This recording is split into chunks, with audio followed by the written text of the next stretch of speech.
अस्सलाम वालेकुम फ्रेंड्स। मिशकात शरीफ की हदीस है, पढ़ते हैं बिस्मिल्लाहिर्रहमानिर्रहीम। वअन अबी मूसा अल-अशअरी रज़ियल्लाहु तआला अन्हु क़ाला, रिवायत है हज़रत अबू मूसा अशअरी रज़ियल्लाहु तआला अन्हु से फरमाते हैं कि क़ाला रसूलुल्लाह सल्लल्लाहु अलैहि वसल्लम, कि नबी करीम सल्लल्लाहु अलैहि वसल्लम ने फरमाया, सलासतुल लहुम अजरान, यानी 3 शख्स ऐसे हैं जिनको दोगुना अजर मिलेगा, यानी कि डबल सवाब मिलेगा। यहाँ देखिए तशरीह में हज़रत अबू मूसा अशअरी रज़ियल्लाहु अन्हु के बारे में कुछ लिखा हुआ है कि आप क़दीमुल इस्लाम सहाबी हैं, नाम अब्दुल्ला इब्न क़ैस है, कबीला बनी अशद से हैं, यमन से मक्का मुअज़्ज़मा आकर मुसलमान हुए और अव्वलन आपने हबशा फिर मदीना मुनव्वरा की तरफ हिजरत की। बसरा के हाकिम रहे। हज़रत अली रज़ियल्लाहु तआला अन्हु ने आपको अपना अपना पंज बनाया। सुलह अमीर मुआविया के मौके पर 52 हिजरी में मक्का मुअज़्ज़मा में वफ़ात पाई। चलिए फिर पढ़ते हैं कि कौन कौन से लोग हैं जिनको दोगुना सवाब मिलेगा। रजुलुम मिन अहलिल किताब आमना बेनबिय्यिही व आमना बिमुहम्मदिन, यानी वो किताबी, वो अहले किताब जो अपने नबी पर भी ईमान लाए और मोहम्मद सल्लल्लाहु ताला अलैहि वसल्लम पर भी ईमान लाए। देखिए इसकी तशरीह है, यानी अहले किताब अगर हुजूर नबी करीम सल्लल्लाहु अलैहि वसल्लम पर ईमान ले आए तो इन्हें अव्वलन अहले किताब होने पर भी सवाब मिलेगा। अहले किताब कौन? वही यहूद और नसारा, ठीक है।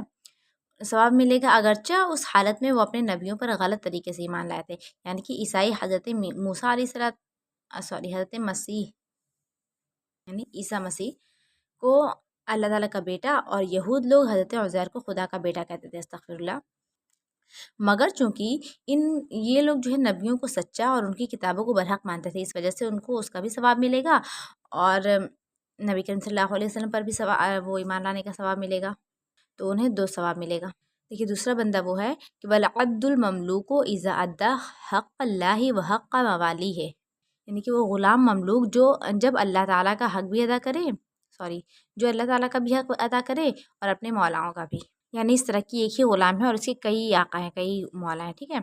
तो वो उन सब के हुकूक़ और उन सब की खिदमत को अदा करता है और फ़राइज़ इस्लाम भी बजा लाता है, यानी कि नमाज़ वग़ैरह का भी एहतमाम कर लेता है, तो उसको भी 2 अजर मिलेंगे। और तीसरा आदमी कौन है? देखिए वरजुलुन कानत इंदहु अमतुन यतउहा फ़अद्दबहा फ़अहसना तअदीबहा वअल्लमहा फ़अहसना तालीमहा सुम्मा अअतक़हा फ़तज़व्वजहा फ़लहु अजरान।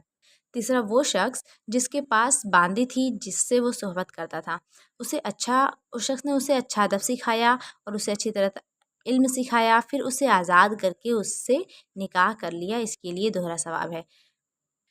तो फ्रेंड्स ये पहले ज़माने में ऐसे बांदी वगैरह हुआ करती थी। अल्लाह ताला का लाख लाख शुक्र है कि इस ज़माने में ऐसा कुछ नहीं होता है।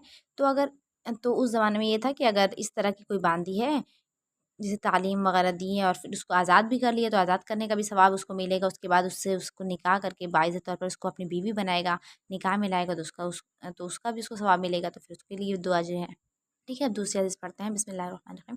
वअन इब्न उमर रज़ियल्लाहु तआला अन्हुमा क़ाला, हज़रत इब्न उमर रज़ियल्लाहु तआला अन्हु से मरवी है, फरमाते हैं कि क़ाला रसूलुल्लाह सल्लल्लाहु अलैहि वसल्लम, कि नबी करीम सल्लल्लाहु अलैहि वसल्लम ने इरशाद फरमाया, उमिरतु अन उक़ातिलन नास हत्ता यशहदु अल्ला इलाहा इल्लल्लाह व अन्ना मुहम्मदुर रसूलुल्लाह।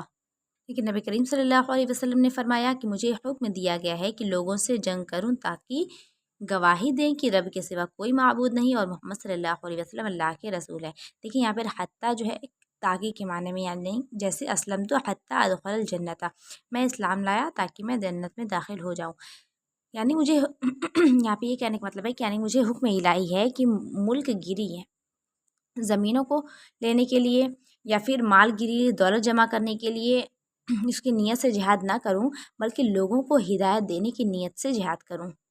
व युक़ीमुस्सलाता व युअतुज़्ज़काता, और नमाज कायम करें और ज़कात। उस वक्त रोज़ा और जिहाद वग़ैरह का हुक्म नहीं आया था, तो इस वजह से उसका ज़िक्र नहीं हुआ है। अगर कोई नमाज या ज़कात का इनकार करे तो काफिर है। हदीस पढ़ते हैं, फ़इज़ा फ़अलू ज़ालिका असिमू मिन्नी दिमाअहुम व अमवालहुम इल्ला बिहक़्क़िल इस्लाम व हिसाबुहुम अलल्लाहि, मुत्तफ़क़ुन अलैहि।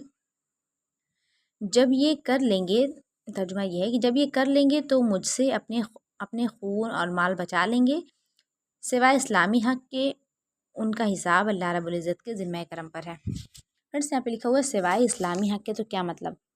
یعنی کہ اگر اسلام لانے کے باوجود کوئی شخص جو ہے قتل کرے یا زنا کرے یا ڈکیتی وغیرہ کرے تو قتل کے وہ مستحق ہوں گے کہ یہ اسلام کا حق ہے یہ، اور یہ قتل جو ہے کفر نہ ہوگا۔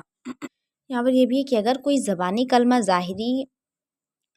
کلمہ پڑھے، ظاہری طور پر نماز اور زکوٰۃ ادا کرے تو بھی اس پر جہاد نہیں کیا جائے گا۔ اگر منافقت سے یہ کام کرتا ہے تو اللہ رب العزت اسے سزا دے گا۔ اسلامی جہاد منافقوں پر نہیں ہے۔